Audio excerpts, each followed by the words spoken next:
L'enregistrement a démarré. Et donc, je vais vous faire une brève introduction. Donc, je suis Adèle Perrin-Wolanski, je suis chargée de mission. Alors, s'il vous plaît, micro, merci. Donc, je suis Adèle Perrin-Wolanski, je suis chargée de mission au GEPSO. Et donc, je vais vous présenter un peu ce projet de cycle de webinaire. Donc en introduction, donc le projet associatif du GEPSO 2021-2025 avait défini parmi ses axes stratégiques celui de promouvoir l'excellence et la qualité de l'offre du service public par la formation, le développement territorial et l'animation de la communauté des pratiques. Donc en 2022, le GEPSO donc, il a obtenu sa certification Calliope, qui le reconnaît pleinement dans son rôle de formation. Et le GEPSO a pour ambition d'amplifier ses actions de soutien professionnel du secteur et de la mise en réseau des professionnels pour la capitalisation et la mutualisation des bonnes pratiques. Ce choix de travailler donc sur le référentiel d'évaluation des établissements sociaux et médico-sociaux, il répond à l'importance de l'enjeu et de la qualité et au fait que ce référentiel et les évaluations nous paraissent au GEPSO être un outil très important au service de la qualité des établissements.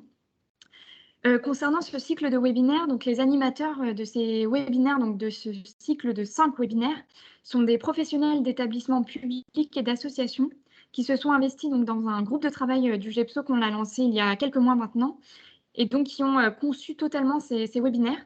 Ils vont aussi, dans un deuxième temps, donc en fin de l'année ou début 2023, s'investir dans la conception d'une formation sur ce même référentiel, donc qu'on déploiera par la suite.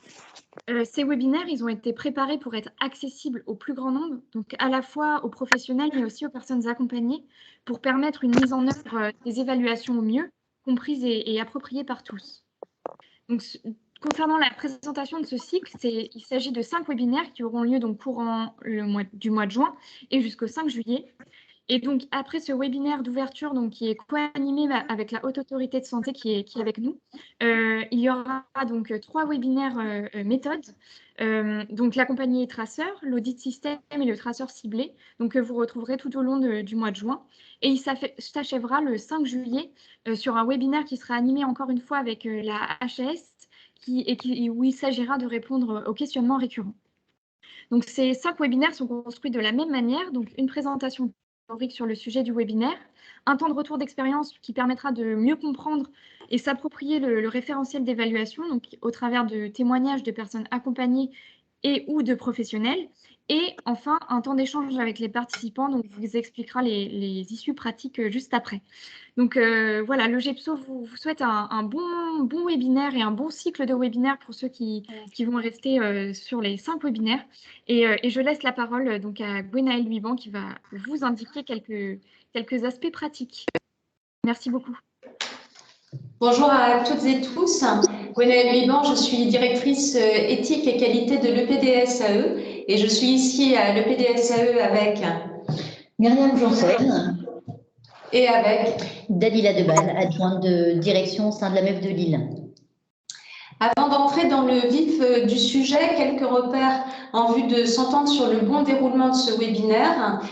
Tout d'abord, pour les personnes qui arrivent au fur et à mesure, de vous inviter à couper vos micros ainsi que vos vidéos, ceci pour respecter les flux de la bande passante et que nous gardions une bonne qualité de visio et d'audio pour tout le monde. Nous vous en remercions.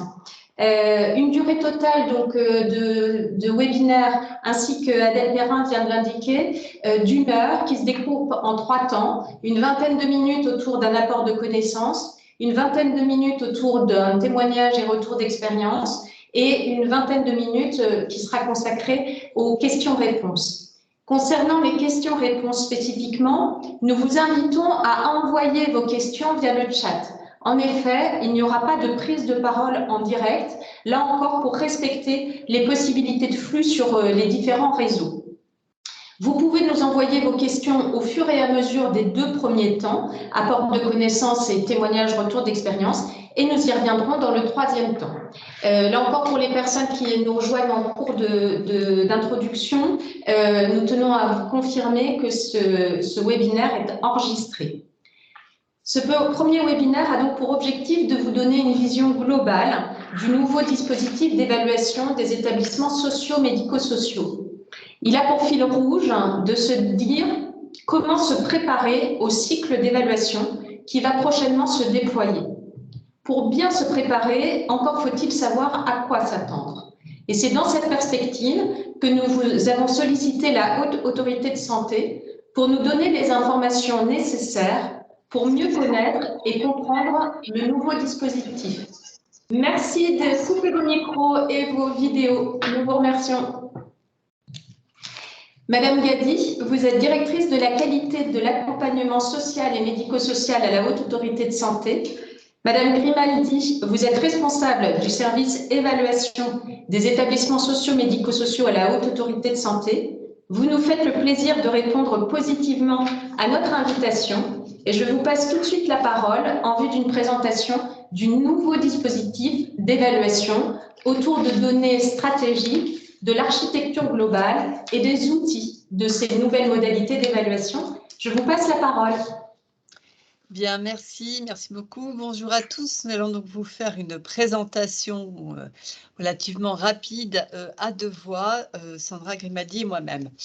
Alors, je veux bien que tu avances, Sandra. Donc, pour vous faire le point, pour vous présenter rapidement le nouveau dispositif d'évaluation, je vais pour ma part présenter les fondements de l'évaluation en reprenant ce qu'est l'évaluation des établissements et services sociaux et médico-sociaux, et puis en vous présentant les orientations stratégiques qui ont été validées par nos instances et qui finalement ont été le guide de tous nos travaux et qui ont abouti aux résultats que vous connaissez. Alors, ce qu'est l'évaluation, vous le savez probablement déjà, cette évaluation, elle est prévue depuis la loi de 2002 dans l'article L312-8 du Code de l'action sociale et des familles. L'évaluation, elle vise à apprécier la qualité des prestations qui sont délivrées par les établissements et services sociaux et médico-sociaux cités à l'article L312-1 du même code et donc prestations délivrées aux personnes accompagnées. Depuis juillet 2019, enfin depuis les dernières évolutions réglementaires et législatives, cette évaluation a dorénavant lieu tous les 5 ans par un tiers extérieur, indépendant de l'établissement et du service. Sa finalité, elle est de répondre de manière pertinente et adaptée à 3 types de grands publics. D'abord, les personnes accompagnées, en leur donnant un niveau de connaissance plus élevé du niveau de qualité atteint par les établissements et les services qui les accompagnent. C'est également apporter une réponse aux professionnels de ces structures, puisque l'évaluation est avant tout un outil de management interne visant à l'amélioration des pratiques professionnelles, mais c'est également apporter une réponse aux autorités, puisque vous le savez, il y a un lien entre le fait de réaliser son évaluation, les résultats de l'évaluation et le renouvellement d'autorisation, mais il y a également un enjeu pour que ces évaluations viennent nourrir de manière régulière le dialogue de gestion entre les structures et leurs autorités.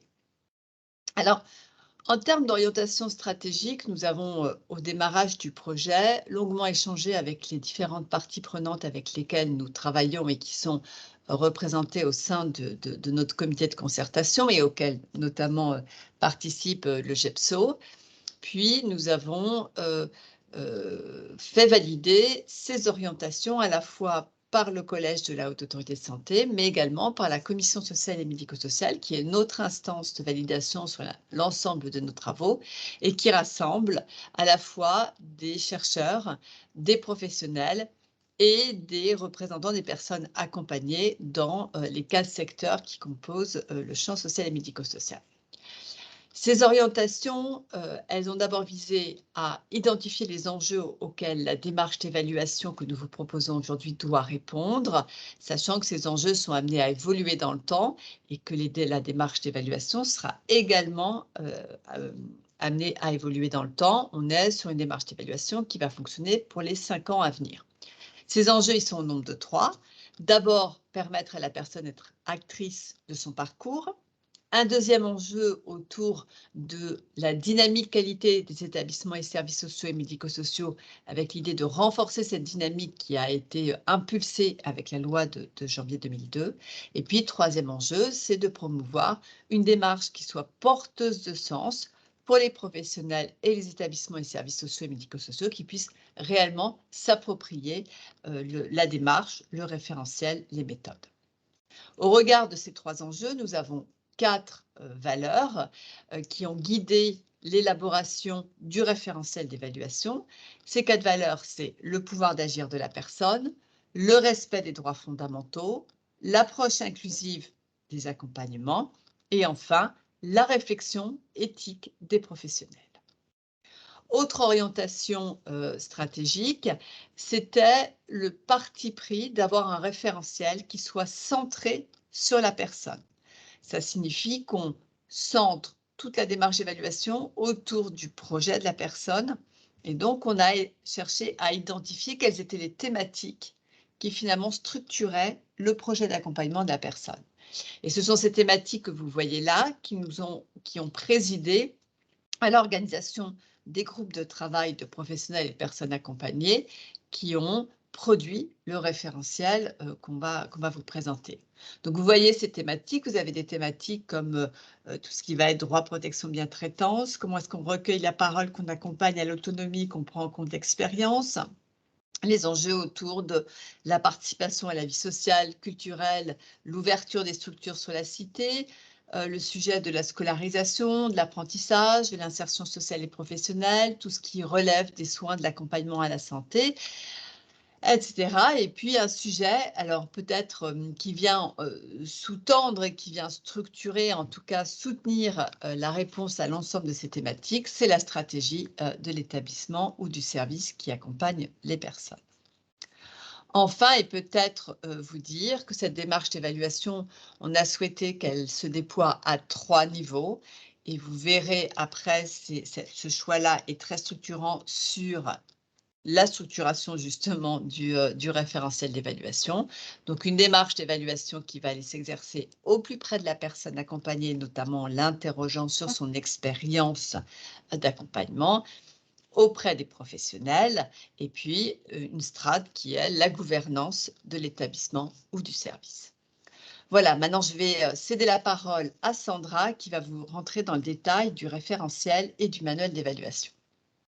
Merci Véronique, bonjour à toutes et à tous. Alors en effet, moi je vais vous parler plus précisément du référentiel d'évaluation qui a été construit à partir de ces orientations stratégiques et revenir sur quelques éléments du manuel d'évaluation qui l'accompagne.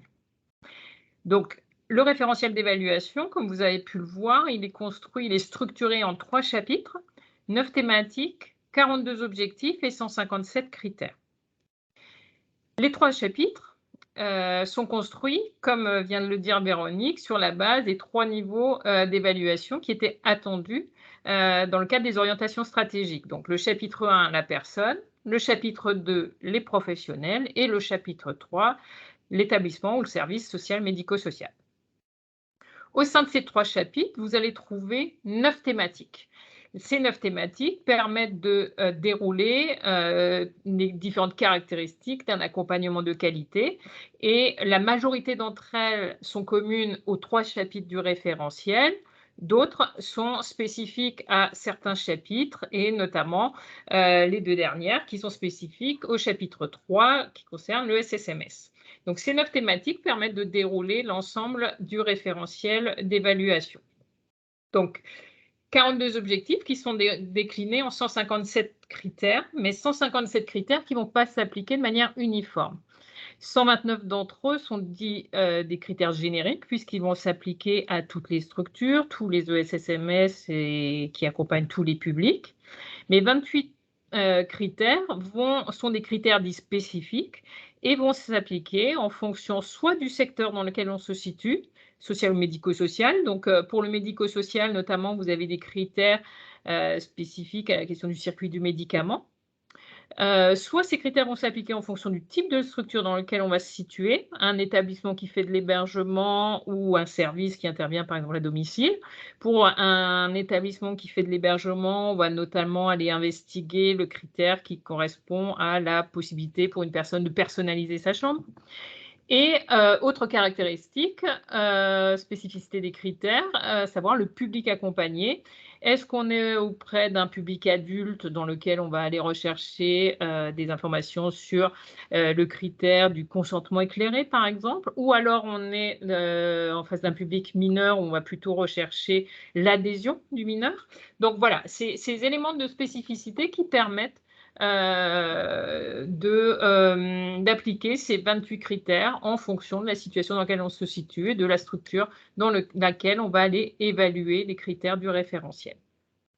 Autre caractéristique de ces 157 critères, 139 d'entre eux sont des critères standards, donc ils correspondent au niveau attendu dans le cadre du référentiel d'évaluation, et 18 d'entre eux sont des critères dits impératifs, et qui vont devoir être totalement satisfaits lors de la visite d'évaluation par la structure évaluée, et ce qui va nécessiter un travail priorisé de la part d'une structure si jamais tel ou tel de ces 18 critères impératifs n'était pas totalement satisfait.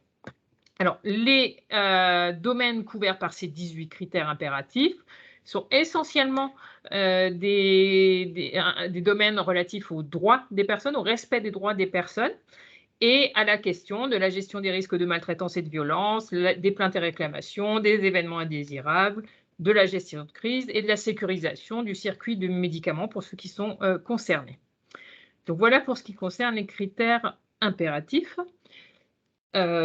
Donc, le manuel d'évaluation qui accompagne ce référentiel d'évaluation est construit d'abord sur la base de fiches critères. Donc, on a construit une fiche par critère. Toutes ces fiches-là sont construites de manière uniforme pour en faciliter la lecture et permettre à chaque fois d'aller un peu plus loin sur le critère à investiguer. Donc, on va rappeler sur cette fiche quelle est la thématique et l'objectif auquel se rattache ce critère, quels sont les niveaux d'exigence et les champs d'application applicables à ce critère. Dans le petit encadré en bas à gauche, vous aurez tous les éléments d'évaluation associés à ce critère, à savoir qu'est-ce qui va être investigué dans le cadre des entretiens, que ce soit avec la personne accompagnée, avec les professionnels ou avec la gouvernance, qu'est-ce qui va faire l'objet d'une consultation documentaire et qu'est-ce qui va pouvoir faire l'objet d'observation au moment de la visite de la structure. Donc, ces éléments d'évaluation sont réunis dans cet encadré, vous permettent de voir où vont aller les évaluateurs dans le cadre de l'investigation de ce critère. À droite, quelques éléments aussi pour venir en appui des structures si vous voulez travailler sur un certain nombre de critères, puisqu'on a proposé un certain nombre de références. Alors, ce n'est pas exhaustif, puisque chacun va pouvoir ajouter ses références propres ou des travaux qui ont été qui compléteront ces thématiques. Par contre, là, on vous a systématiquement listé les références en termes de recommandations de bonnes pratiques, qu'elles soient générales ou spécifiques, tous les guides HAS également qui ont été produits, les références légales et réglementaires principales associées aux critères, et quelquefois d'autres références comme des chartes nationales ou internationales, des plans nationaux, etc. Voilà. Ce sont des références qui permettent d'éclairer le critère et d'aller un peu plus loin si dans une structure vous voulez travailler un critère plus précisément. Alors, après l'ensemble de ces fiches critères, vous trouverez également dans le manuel des fiches pratiques, il y en a 10 aujourd'hui, qui permettent de bien comprendre tous les éléments relatifs à la démarche d'évaluation. Donc, vous allez avoir des fiches pratiques qui reprennent l'organisation de la visite, le déroulé des entretiens, le système de cotation, enfin voilà, tout ce qui permet de bien comprendre comment va se dérouler la visite. La question aussi des champs d'application, des critères impératifs, comme j'ai expliqué tout à l'heure, et évidemment, dérouler et présenter les méthodes d'évaluation associées. Donc, ces fiches pratiques sont au nombre de 10 aujourd'hui. Elles seront peut-être amenées à évoluer si des précisions s'avéraient utiles dans les semaines ou les mois à venir. Donc, voilà pour ce qui est du manuel d'évaluation qui accompagne le référentiel. Et je vais repasser la parole à Véronique pour la question de l'auto-évaluation. Alors, concernant l'auto-évaluation, vous avez dû comprendre que le texte, la loi de juillet 2019 a fait évoluer le texte sur l'évaluation et donc il n'y a plus comme auparavant une démarche d'évaluation interne et une démarche d'évaluation externe. Aujourd'hui, on parle d'évaluation. Alors, le fait que l'évaluation interne n'existe plus en tant que telle dans les textes, ça ne signifie évidemment pas qu'il ne doit pas y avoir un travail et un investissement des établissements et des services sur une partie auto-évaluation.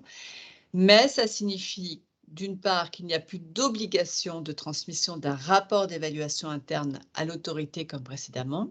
Et deuxièmement, c'est une démarche volontaire. Alors, démarche volontaire, pour autant, nous, on ne peut que vous encourager très fortement à réaliser votre auto-évaluation parce que ça répond à un certain nombre d'enjeux et d'objectifs qui correspondent à l'idée qu'on est bien dans un outil de management interne visant l'amélioration des pratiques. C'est que faire cette auto-évaluation, ça va vous permettre d'impulser une démarche collective et participative en embarquant avec vous et les professionnels et les personnes accompagnées de vos structures. C'est vous permettre de vous engager dans une dynamique d'amélioration continue de la qualité puisque à l'issue de cette démarche d'auto-évaluation, vous allez pouvoir repérer quels sont vos points forts et vos axes de progrès et en déduire un plan d'amélioration continue de la qualité que vous allez pouvoir d'emblée mettre en œuvre. Ça va vous permettre de vous approprier les exigences attendues et c'est important lorsque l'évaluateur externe va venir dans votre structure.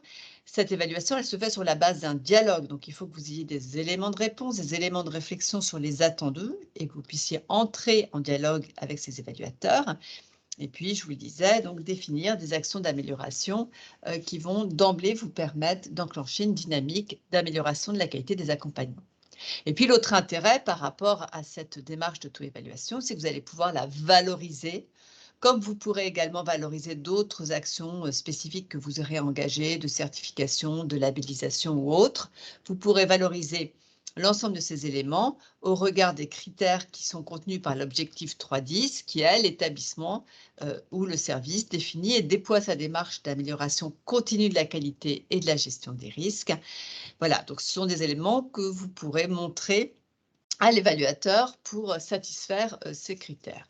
Donc, démarche d'auto-évaluation et puis toutes les autres démarches que vous avez bien entendu déjà entamées et qui sont complémentaires puisqu'elles visent toutes à élever le niveau de qualité.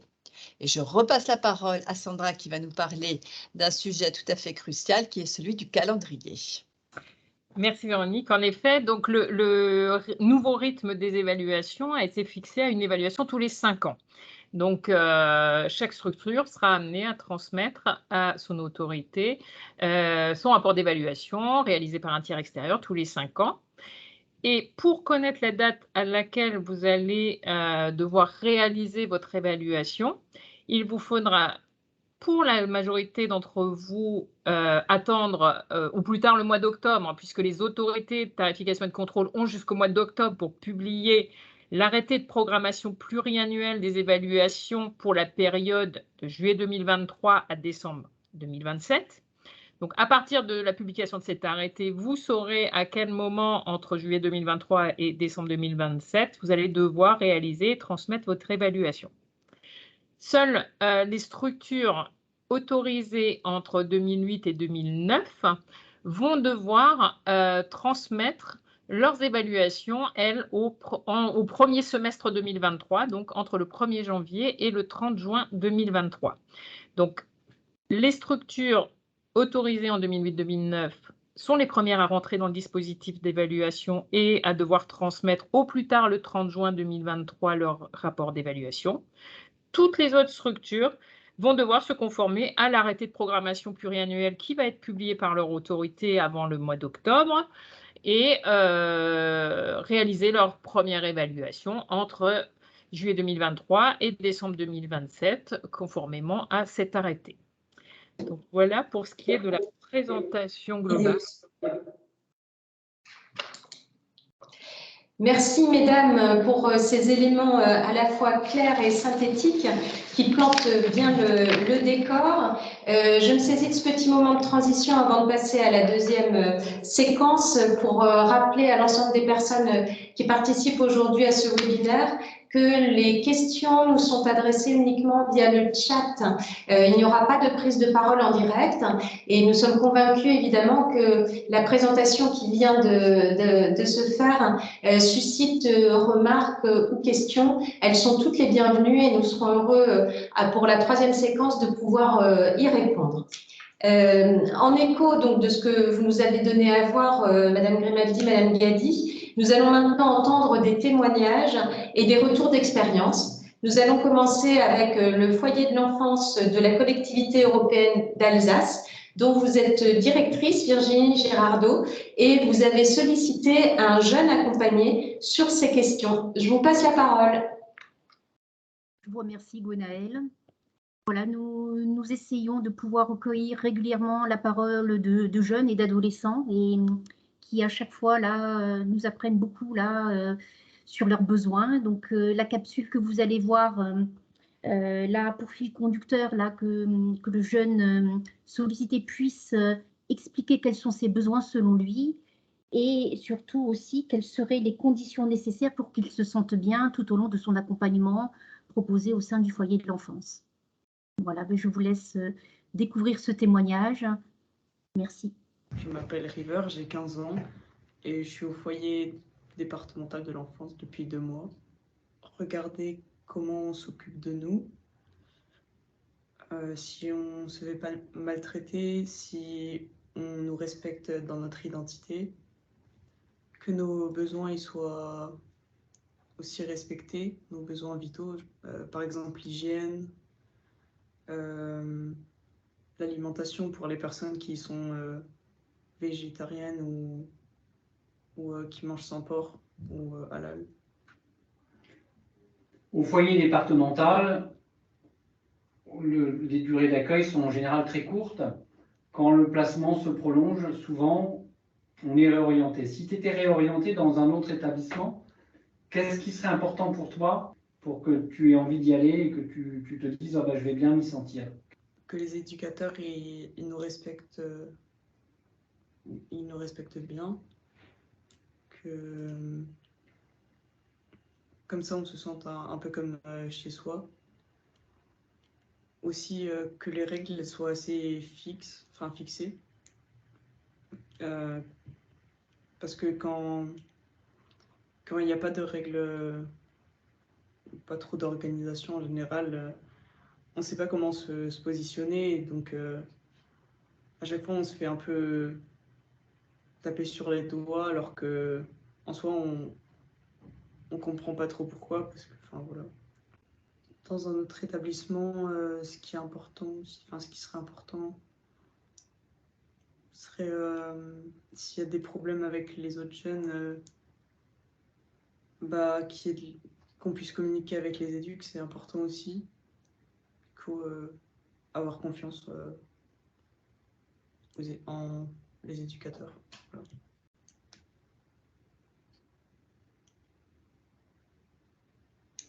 Est-ce que, là, ça fait, tu dis 2 mois et demi hein, que tu es au foyer, 2 mois. Est-ce que tu trouves qu'on a pris suffisamment en compte ta parole? Est-ce que tu as l'impression qu'on t'a écouté? Est-ce qu'on a tenu compte de ce que tu as pu dire, demander ou pas? Certains éducateurs sont très à notre écoute. Ils se préoccupent de notre bien-être et comment dire, ils prennent... c'est pas qu'ils prennent de nos nouvelles tous les jours, mais enfin, je sais pas comment dire. Ils discutent avec nous souvent, ils font des activités avec nous, tout ça. Et ils veulent aussi avoir notre point de vue sur certaines choses, au lieu de toujours étouffer notre parole aux réunions, par exemple, des choses comme ça. Mais il y a d'autres éducateurs qui parlent pas trop avec nous, forcément. Et qui... Enfin, c'est pas leur priorité, on va dire, la communication. Après, je trouvais ça bien quand il y avait des réunions... quand il y avait une réunion, on pouvait participer. Depuis que tu es là, il y a eu des réunions, il y en a eu combien? Il y en avait une seule. Et tu trouves que c'était bien, cette réunion, que c'est utile? Oui, c'est ça a l'air utile, mais il n'y en a qu'une seule, du coup, c'est pas trop... Tu penses qu'il faudrait qu'il y en ait d'autres? Oui, voilà. Qu'est-ce qui est important dans la vie collective? Bah, j'ai remarqué qu'on a plus fait nos relations entre... Enfin, je sais pas comment dire, relations entre jeunes, mais... Enfin, je me suis plus fait des amis parce que ces personnes étaient sociables, mais après, je sais pas comment dire, on n'a pas fait d'activité avec... Je sais pas comment expliquer. Il n'y a pas d'activité pour apprendre à se connaître ou des choses comme ça qui sont mises en place par les adultes, par exemple. Enfin, il n'y en a pas eu, en tout cas. Ça aurait peut-être pu être sympa, enfin, je sais pas.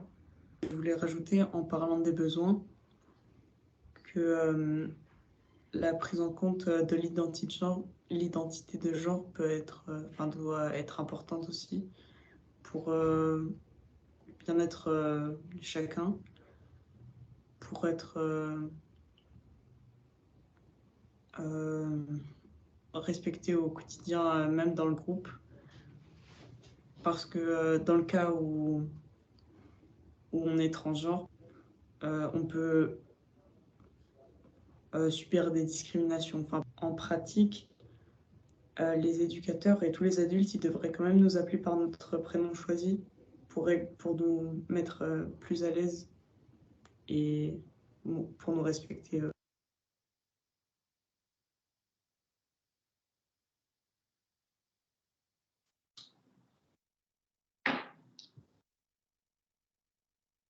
Voilà témoignage là, que nous partageons avec vous, avec ce jeune accueilli. Et de pouvoir faire le loin toujours dans la philosophie de cette méthode d'évaluation avec un retour d'expérience des professionnels de terrain qui ont expérimenté le référentiel et qui travaillent à l'EDPS. Merci Eugénie. Oui, effectivement. Myriam Janssen, je suis coordinatrice à la direction éthique et qualité de l'EPDSAE, établissement public départemental pour soutenir, accompagner, éduquer. Voilà.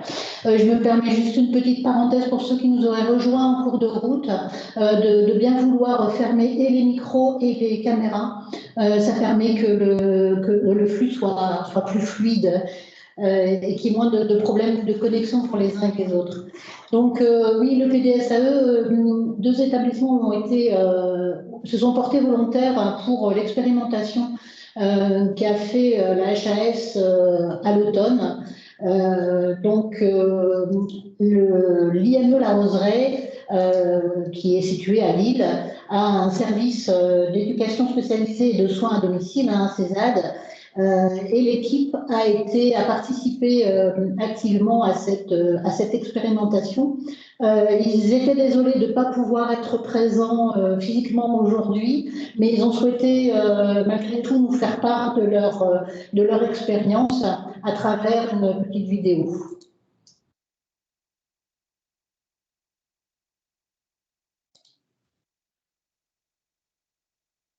Bonjour, je m'appelle Marie Isidore, je suis assistante sociale au CESAD depuis quelques années, où mes principales missions sont l'accompagnement des familles pendant la durée du parcours de leur enfant au CESAD. Je peux très bien recevoir des familles au service.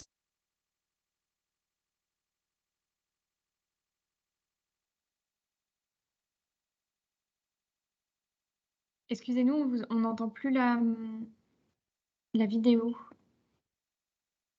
On n'entend plus. Hein. Ouais, le micro est désactivé. Je pense en le réactivant, ça fonctionnera. Je vais essayer. Parce que Myriam Janssen, vous avez votre micro désactivé. C'est peut-être ça qui... Je sais pas, c'est étrange.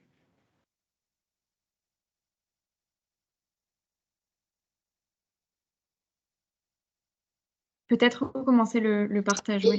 Oui, excusez-moi, je vais recommencer au début. Il y a dû y avoir effectivement une petite anomalie. Ça va fonctionner. Alors, je vais... Ouais. Bonjour, je m'appelle Marie Isidore, je suis assistante sociale au CESAD depuis quelques années, où mes principales missions sont l'accompagnement des familles pendant la durée du parcours de leur enfant au CESAD. Je peux très bien recevoir des familles de service, je me rends aussi au domicile, ou parfois dans des lieux tiers avec des partenaires. Bonjour, petite Cocan, je suis psychomotricienne au CESAD. J'accompagne principalement les enfants dans tous leurs lieux de vie, soit sur le CESAD ou à l'école. Et indirectement, je travaille aussi avec les familles pour qu'ils soient impliqués dans le projet personnalisé de leur enfant tout au long du parcours au CESAD. Nous avons été sollicités par la HAS pour tester leur référentiel sur le chapitre des professionnels selon la méthode du traceur ciblé. Nous avons fait le choix en équipe pluridisciplinaire de tester en équipe complète pour tester le référentiel. Le fait d'être en équipe, parce qu'on a chacun nos spécificités dans l'accompagnement des familles et des enfants, ça a été beaucoup plus riche et concret, et on a pu apporter beaucoup plus d'éléments de chacun de nos points de vue. Alors on peut aussi dire que ça nous a quand même apporté aussi des choses, c'est-à-dire qu'à un moment donné, on a dû se poser la question, se dire qu'est-ce qu'on va faire de tout ça. On a des points d'amélioration à apporter. On s'est posé avec le chef de service et on a décidé de travailler sur certains éléments. Ça fait des mois et des mois qu'on se disait il faut qu'on retravaille le durée d'accueil, la procédure d'admission. Et du coup, grâce à cette évaluation, on s'est décidé à poser des dates et on a vraiment un calendrier pour travailler sur notre procédure d'admission, par exemple. Effectivement, l'équipe projet de l'HAS est venue pour tester le référentiel. Et ce qui est important à dire, c'est que ce n'était pas pour évaluer nos pratiques. Du coup, ça nous a vraiment mis en confiance aussi. Et l'important, c'était surtout d'avoir une grande transparence sur nos pratiques pour qu'ils puissent, eux, ajuster leur référentiel. C'est vrai que du coup, on s'est senti aussi en confiance pour partager avec eux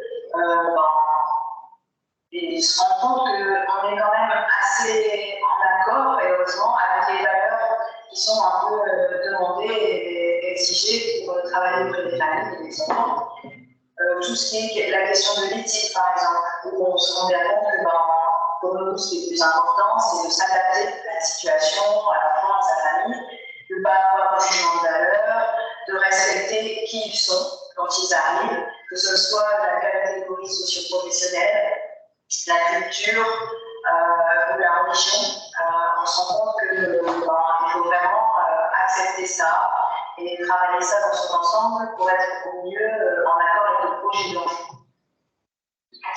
Nous avons été du coup interrogés sur la partie des professionnels. Donc du coup, ça a permis un peu de vérifier nos pratiques en tant que nous, professionnels, vis-à-vis des familles qu'on accompagne. Mais ce qui pourrait être intéressant, c'est de pouvoir avoir la partie des personnes accompagnées, des familles accompagnées, pour connaître un petit peu leur point de vue, eux, sur leurs attentes par rapport aux services que le CESAD peut leur offrir pour le projet de leur enfant. Oui, parce que c'est vrai que nous, on se dit, on est en accord avec ce qu'on nous demande en tant que professionnels, mais le retour des familles, ça va être primordial pour ajuster notre pratique, justement. Est-ce qu'on leur laisse assez la place? Est-ce qu'ils auraient envie de s'impliquer différemment? Qu'est-ce qu'ils peuvent nous apporter aussi pour que ça soit encore plus pertinent et que le projet de l'enfant prenne plus de place? Il est parfois difficile de trouver le juste milieu entre nous, nos attentes en tant que professionnels pour l'évolution de l'enfant accompagné et l'implication et la volonté finalement de la famille vis-à-vis des progrès de leur enfant. C'est vrai que nous, on dit toujours la famille, il faut qu'elle s'implique, mais est-ce qu'on ne leur demande pas trop de choses? On s'est rendu compte à plusieurs reprises que parfois c'était un peu compliqué aussi pour eux de s'exprimer sur ce qu'ils attendaient, de prendre une place, d'être acteurs, parce qu'ils n'ont pas trop l'habitude de prendre cette place-là, et c'est à nous de pouvoir ajuster les choses et, comme disait Clotilde, de trouver le juste milieu. Et je pense que du coup, c'est vraiment en les laissant parler pendant cette évaluation qu'on aura des bonnes réponses pour continuer. Pour la préparation de cette expérimentation, on avait demandé à étudier le référentiel en amont, ce qui a été vraiment très précieux, parce qu'il y a quand même pas mal d'outils à préparer, tout ce qui est demandé dans la loi de 2002, concernant l'admission jusqu'à la sortie du jeune accompagné, comme le dossier unique, la procédure d'admission, le niveau d'accueil, enfin, j'en passe. Et du coup, ce qui est très important quand même, c'est que nous, professionnels, on soit quand même un minimum impliqués dans toute cette procédure pour pouvoir être au mieux en accord avec ce qui nous est demandé lors de cette évaluation. Effectivement, et que ça se rapproche, que ce soit au plus juste du terrain aussi et de ce qu'on vit nous en tant que professionnels sur le terrain auprès des personnes accompagnées et de leur famille. En tout cas, ce qu'il faut retenir, c'est que cette expérimentation sur le référentiel, ça a été vraiment riche pour notre équipe et ça a permis vraiment de re-questionner nos pratiques, de se remettre un peu dans la nouveauté et l'évolution aussi qu'on peut avoir et l'adaptation qu'on peut avoir au quotidien dans nos pratiques. Effectivement, les pratiques évoluent, les pratiques changent, et du coup, il est normal que le référentiel s'ajuste aussi à ces nouvelles pratiques. Ce que je pourrais ajouter, c'est que les évaluations futures peuvent être perçues comme un outil ou un support constructif pour nous permettre de toujours ajuster nos pratiques.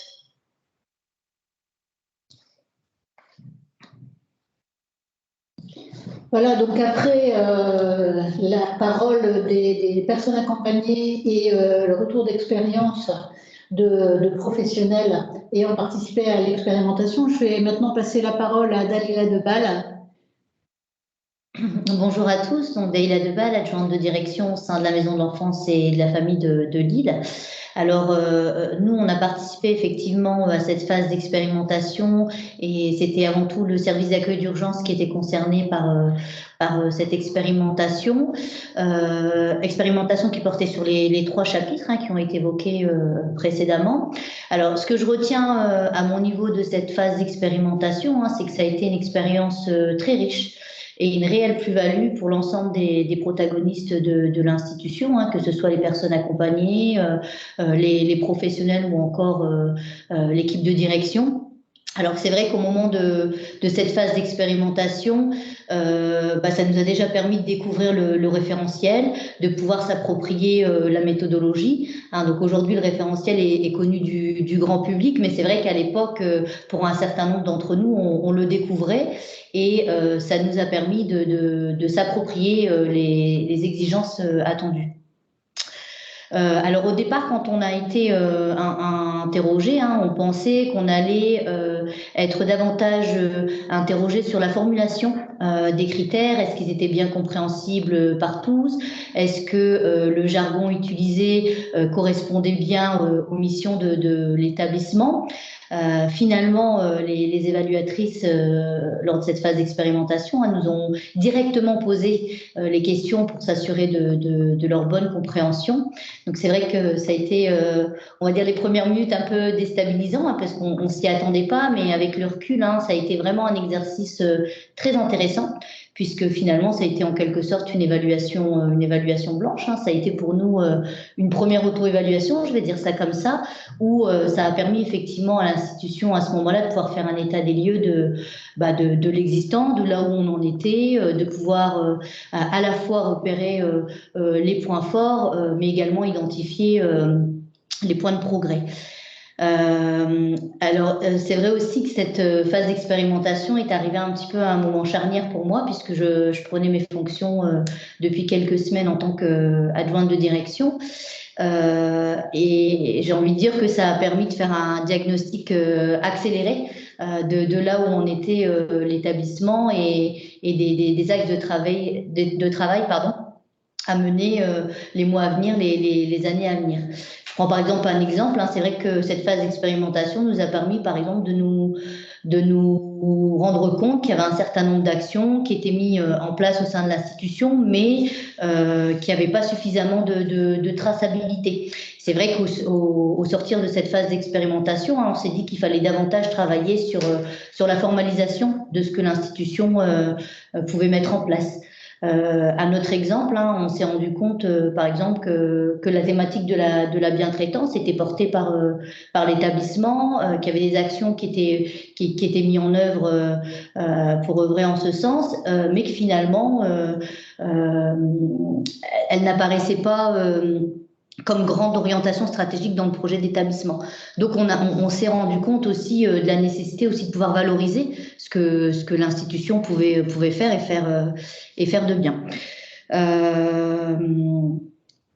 Ce que renvoyaient aussi les professionnels qui ont participé à cette évaluation, les professionnels de terrain, c'est que ça permettait vraiment d'être dans une posture réflexive sur les pratiques mises en place au quotidien auprès des personnes accompagnées, de pouvoir aussi réactiver les zones de vigilance quand on est pris dans la quotidienneté. Alors c'est vrai qu'en plus, la phase d'expérimentation a porté sur le service d'accueil d'urgence, où finalement, au regard aussi de la réalité de ce service-là, du flux d'entrée et de sortie, les professionnels sont aussi beaucoup dans l'agir et pris dans l'immédiateté. Donc, on voit aussi du coup toute l'importance à un moment donné de pouvoir s'arrêter et de pouvoir prendre du recul par rapport à ces pratiques. Et c'est le cas du coup pour l'évaluation. Autre point aussi, ce que je retiens par rapport à cette évaluation, ça a été aussi toute la richesse et la complémentarité des regards croisés sur une même thématique, où effectivement les évaluatrices ont pu questionner par exemple la gouvernance et ensuite les professionnels, et quand on constatait un décalage entre les deux sur la manière dont ça pouvait dont les orientations stratégiques pouvaient se décliner sur le terrain, il y avait de nouveau un temps d'échange, et on a pu voir par exemple que sur certaines thématiques, je prends l'exemple des procédures, etc. L'institution était plutôt bien à l'aise à ce niveau-là, mais on se rendait compte que il fallait peut-être travailler davantage la question de la communication auprès des professionnels, et je pense notamment des nouveaux professionnels. La personne qui avait été interrogée, en l'occurrence, était un professionnel qui venait d'arriver, et on se rend compte qu'il n'était pas forcément au clair sur tout ce qui pouvait être mis en place. Donc, on voyait aussi l'importance de bien communiquer, et notamment par rapport aux nouveaux professionnels. Autre point aussi qu'on retire de cette expérimentation, c'est l'importance de la préparation. L'importance de la préparation, que ce soit par rapport à la collecte des données à fournir le jour J, donc un gros travail à ce niveau-là. Préparation aussi des équipes d'encadrement, préparation des professionnels de terrain et des personnes accompagnées sur la communication, sur le sens et l'intérêt d'une telle démarche pour les différents protagonistes. Enfin, ce que je dirais par rapport à cette phase d'expérimentation, c'est qu'à notre niveau, ça a vraiment permis d'impulser une dynamique au sein de l'établissement et de pouvoir commencer à se préparer par rapport à l'évaluation à venir. Alors, il s'avère que quelques semaines après cette phase d'expérimentation, l'établissement a été confronté aussi à des contrôles de fonctionnement, et on s'est rendu compte que finalement, il y avait une réelle corrélation et une concordance entre les attendus dans le cadre de ce référentiel d'évaluation et ceux dans le cadre du contrôle de fonctionnement, une réelle complémentarité, puisque finalement, les deux ont le même but qui est visé, qui est celui effectivement de l'amélioration continue de la qualité. Et finalement, que ce soit ces différents contrôles, que ce soit cette phase d'expérimentation, ça nous permet, nous, de pouvoir nous préparer progressivement à l'évaluation à venir. On a déjà pu effectivement, au travers des plans d'action, travailler sur ce qui méritait d'être valorisé. Je prends aussi par exemple l'exemple de la participation des personnes accompagnées. On a pu effectivement continuer la réflexion à ce sujet-là. On parlait effectivement de de pouvoir développer le pouvoir d'agir des personnes accompagnées. Hein. On a pu, au travers effectivement des contrôles de fonctionnement, de se dire aussi qu'il fallait déjà aussi commencer par développer le pouvoir d'agir des professionnels si on voulait effectivement développer dans un second temps le pouvoir d'agir des personnes accompagnées.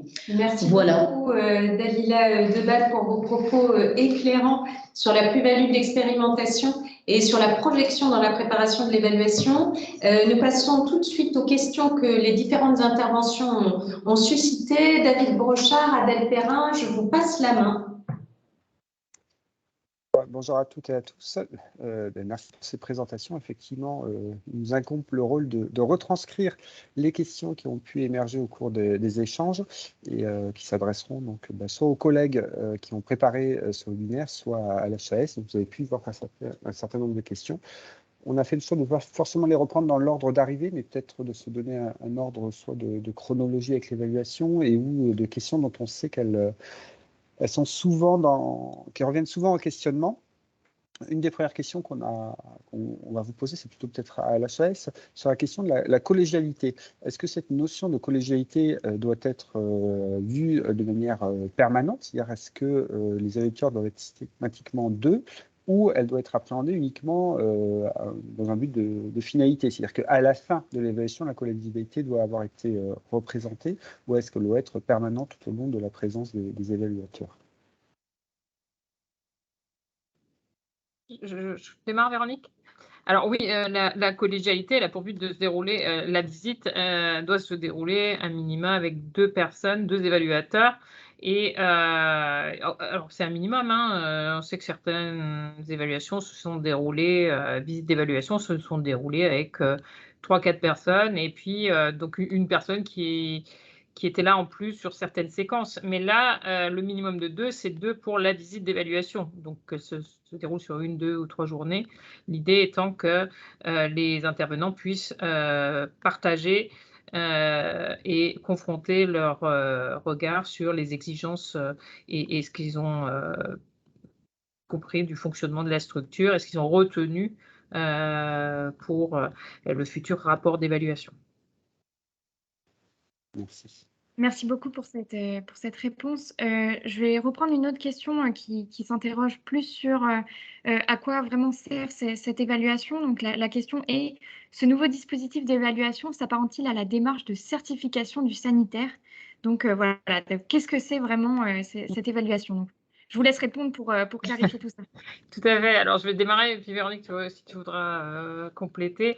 Alors, l'HAS est à la tête aujourd'hui tant de la certification des établissements de santé que de l'évaluation des établissements et services sociaux et médico-sociaux.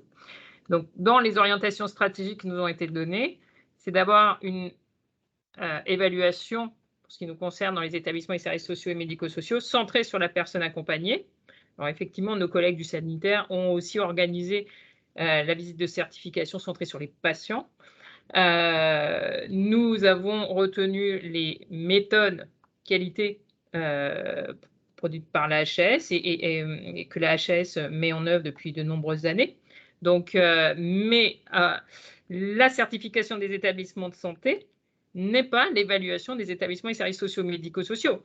Donc, à part le chapitrage qui correspond évidemment à ces 3 niveaux d'intervention et d'évaluation, le contenu est centré sur la personne accompagnée et les missions des structures sociales et médico-sociales dans le cadre de ces accompagnements. Donc, encore une fois, ce sont 2 missions différentes, ce sont 2 actions différentes aussi, hein, puisque c'est le Code de la santé publique qui encadre la certification des établissements de santé et c'est le Code de l'action sociale et des familles qui encadre l'évaluation des ESSMS. Ça n'est pas la même finalité, ça n'est pas le même cadre et ça ne se termine pas de la même manière avec, d'un côté, une décision de certification ou non des établissements de santé et nous, la production d'un rapport d'évaluation qui est à transmettre aux autorités et à la HAS et qui permet de servir de support au renouvellement de l'autorisation. Donc, on n'est pas du tout dans le même cadre et on n'est pas du tout dans le même type d'exigence puisque c'est en lien avec les missions des structures sociales et médico-sociales. Peut-être juste dire que, excusez-moi, mais juste dire qu'effectivement, la question du chapitrage et des méthodes, c'est plus en lien avec les questions de qualité que de se dire que ça appartient au sanitaire, au social ou au médico-social. On pourrait aussi aller évaluer d'autres types de structures. C'est vraiment la démarche qualité qu'on essaye de promouvoir. Hein. Donc la question de l'accompagné traceur comme du patient traceur, c'est une démarche d'évaluation, mais qui n'est pas forcément l'apanage d'un type d'activité ou d'un type de structure qu'on va aller évaluer. Et je pense qu'il ne faut pas qu'on confonde les deux. D'accord. Et dans la continuité, effectivement, il y a d'autres échanges et d'autres questions qui apparaissent avec les liens qui sont éventuellement possibles ou est-ce qu'ils existent en tout cas avec la tarification, notamment avec Séraphin. Alors, la question, elle a été posée, hein, on a été interpellé à un moment donné par la CNSA qui travaille évidemment sur la réforme Séraphin PH et qui souhaitait que l'évaluation puisse être prise en compte dans le cadre d'une incitation financière à la qualité. Pour ce qui nous concerne, nous avons plutôt pris une position de prudence par rapport à ce sujet. On est sur une démarche d'évaluation qui vise avant tout la qualité. Il nous semble extrêmement important que les établissements et les services puissent s'en saisir, puissent le développer, puissent se l'approprier, puissent en faire leur outil, et que c'est vraiment ça l'enjeu premier. Les questions d'incitation financière à la qualité, ça signifie qu'à un moment donné, on rentre dans des indicateurs chiffrés, ce qui n'est pas du tout d'actualité aujourd'hui au regard du dispositif d'évaluation que nous avons construit. Et puis, par ailleurs, et là, alors c'est tout l'intérêt d'avoir aussi une expérience côté sanitaire, on sait que la question de l'incitation financière à la qualité, il y a des travaux internationaux qui... Voilà, c'est une question qui reste controversée. Il n'est pas du tout démontré que ça aide à améliorer la qualité. Donc, ça améliore peut-être le financement, ça améliore pas forcément la qualité. Et nous, HS, on est vraiment sous un angle qui est comment est-ce qu'on améliore la qualité. Et il nous semble que l'enjeu aujourd'hui, il n'est pas de mettre des enveloppes financières sur la qualité, mais plutôt d'accompagner les structures, de les aider à s'approprier à cette culture. Merci beaucoup pour cette réponse. Je vais regrouper deux questions parce que je crois que vous nous aviez dit qu'elles apparaissaient très souvent et donc pourquoi pas y répondre encore une fois rapidement. D'une part, sur le calendrier, donc une personne demande est-ce que c'est en lien avec les négociations CEPOM? Donc voilà, pour clarifier cette partie. Et d'autre part, une personne qui se pose la question de qui sont les organismes accrédités pour faire l'évaluation, comment ça se passe? Donc voilà, en répondant s'il vous plaît rapidement pour qu'on puisse terminer, mais je pense que vous avez l'habitude. Oui, alors pour le calendrier, donc le lien avec le CEPOM. Si dans le CEPOM, il a été convenu entre l'autorité et la structure une date pour l'évaluation, c'est cette date que l'autorité va reprendre dans son arrêté de programmation. Donc, si la date elle est fixée dans le CEPOM, c'est certainement cette date qui va être reprise par l'autorité. Par contre, pour toutes les autres structures pour lesquelles soit aucun CEPOM n'a été signé, soit ça n'est pas prévu, c'est l'arrêté pris par les autorités au plus tard le 1er octobre qui va vous donner la date à laquelle vous allez devoir réaliser votre évaluation.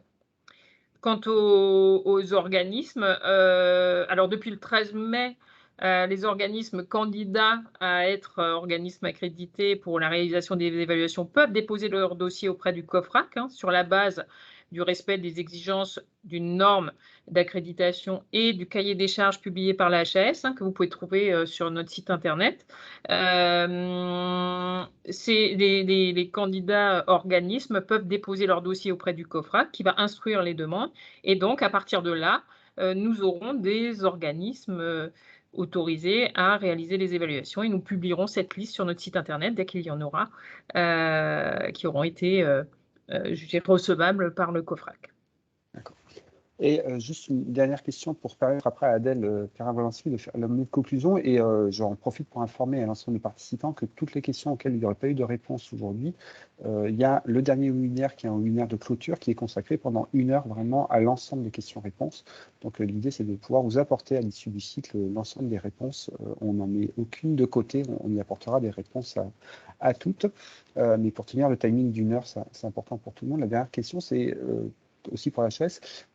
Comment est-ce que vous avez des retours sur l'exploitation par les ARS ou les conseils départementaux des précédents dispositifs d'évaluation et comment vous imaginez qu'ils vont se saisir de ce nouveau dispositif d'évaluation ou qu'est-ce que vous en attendez par rapport au bilan que vous avez pu faire du précédent dispositif d'évaluation et d'utilisation par les ARS et les conseils départementaux de ceux-ci?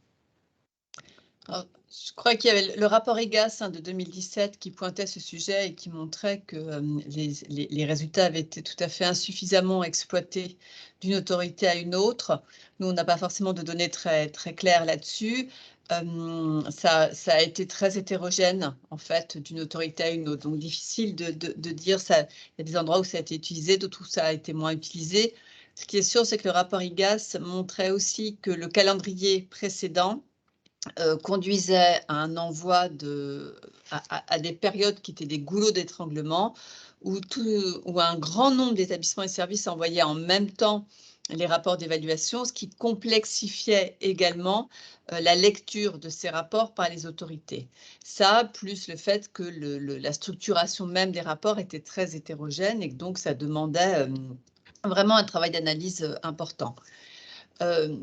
Vous dire ce qu'ils vont en faire exactement aujourd'hui, nous, je ne peux pas vous le dire. Ce que je peux vous dire, c'est qu'on a pu partager avec eux, comme on a partagé avec le ministère, qui a une attente des parties prenantes, des fédérations d'établissements, des associations, que ces résultats d'évaluation soient partagés, discutés, pour pouvoir ensemble, autorités et structures, déterminer des priorités et si besoin des financements, mais voilà. Et qu'en tout cas, nous, on considère que les autorités, ce sont des interlocuteurs indirects pour nous, puisque notre centrage, il est vraiment sur les établissements et les services. Ceci étant, on a bien conscience que que les autorités sont dans le jeu et on va organiser un webinaire qui leur sera spécifiquement dédié début septembre pour pouvoir également leur expliquer, répondre à leurs questions et leur permettre de mieux s'approprier la démarche que ce qu'ils ont pu faire précédemment. Sandra, si tu veux apporter un... Non, rien. Merci. Adèle, le mot de la fin. Oui. Et je le redis, on répondra à toutes les questions, parce qu'il y en a qui sont pour lesquelles il n'y a pas eu de réponse, mais on y répondra à la fin de webinaire. C'est ça, c'est ce que je voulais rappeler aussi en partie en clôture. Donc, on vous remercie tous pour votre écoute et toutes les questions qui sont apparues tout au long de ce webinaire.